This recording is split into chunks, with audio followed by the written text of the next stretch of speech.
उर्मिला ने 14 वर्ष तक लक्ष्मण से दूर रहकर क्या किया। पौराणिक मान्यता के अनुसार शेषनाग के कई अवतारों का उल्लेख मिलता है, जिनमें राम के भाई लक्ष्मण और कृष्ण के भाई बलराम मुख्य हैं। रामायण अनुसार राजा दशरथ के तीसरे पुत्र थे लक्ष्मण। उनकी माता का नाम सुमित्रा था। लक्ष्मण के लिए राम ही माता पिता, गुरु, भाई सब कुछ थे और उनकी आज्ञा का पालन ही इनका मुख्य धर्म था। वे उनके साथ सदा छाया की तरह रहते थे। भगवान श्री राम के प्रति किसी के भी अपमानसूचक शब्द को ये कभी बर्दाश्त नहीं करते थे। वास्तव में लक्ष्मण का वनवास राम के वनवास से भी अधिक महान है। 14 वर्ष पत्नी से दूर रहकर उन्होंने केवल राम की सेवा को ही अपने जीवन का ध्येय बनाया। मित्रों, भक्ति से जुड़ी और भी बहुत सारी वीडियो हमारे चैनल पर अपलोड हैं। हो सके तो आप हमारे चैनल को सब्सक्राइब जरूर करें। वाल्मीकि रामायण के अनुसार उर्मिला जनकनंदिनी सीता की छोटी बहन थी और सीता के विवाह के समय ही दशरथ और सुमित्रा के पुत्र लक्ष्मण को ब्याही गई थीं। जब राम और सीता के साथ लक्ष्मण भी वनवास को जाने लगे तब पत्नी उर्मिला ने भी उनके साथ जाने की जिद की, परंतु लक्ष्मण ने उन्हें यह कहकर मना कर दिया कि अयोध्या के राज्य को और माताओं को उनकी आवश्यकता है।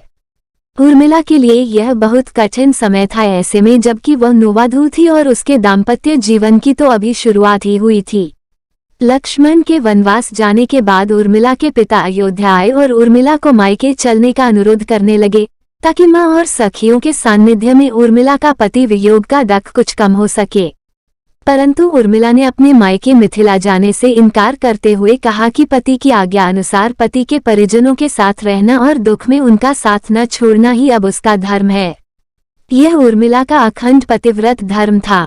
जब लक्ष्मण जा रहे थे तब इस सबसे विकट क्षणों में भी उर्मिला आंसू न बहा सकी, क्योंकि उनके पति लक्ष्मण ने उनसे एक और वचन लिया था कि वो कभी आंसू न बहाएंगी, क्योंकि अगर वह अपने दुख में डूबी रहेंगी तो परिजनों का ख्याल नहीं रख पाएंगी।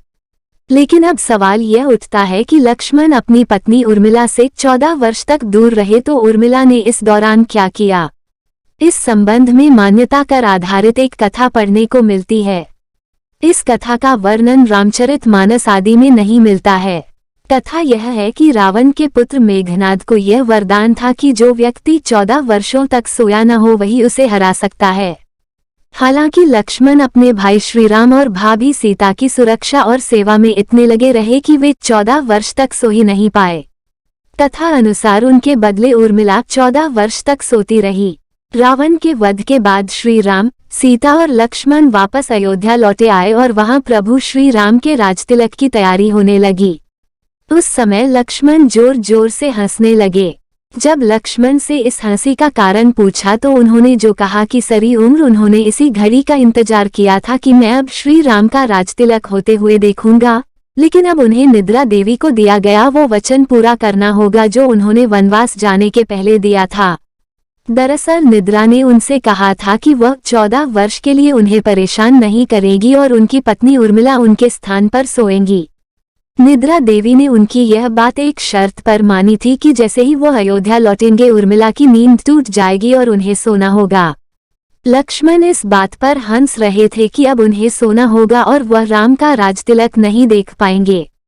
उनके स्थान पर उर्मिला ने यह रस्म देखी थी। लक्ष्मण के उर्मिला से अंगद और चंद्रकेतु नाम के 2 पुत्र तथा सोमदा नाम की एक पुत्री उत्पन्न हुई। अंगद ने अंगदियापुरी तथा चंद्रकेतु ने चंद्रकांतापुरी की स्थापना की थी। अब आप सोच में पड़ गए होंगे कि निद्रा देवी के प्रभाव में आकर अगर उर्मिला 14 साल तक सोती रहीं, तो सास और अन्य परिजनों की सेवा करने का लक्ष्मण को किया वादा उन्होंने कैसे पूरा किया।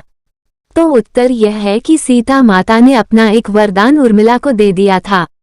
उस वरदान के अनुसार उर्मिला एक साथ 3 कार्य कर सकती थीं। मित्रों, आपको यह वीडियो पसंद आया तो सब्सक्राइब करना ना भूले।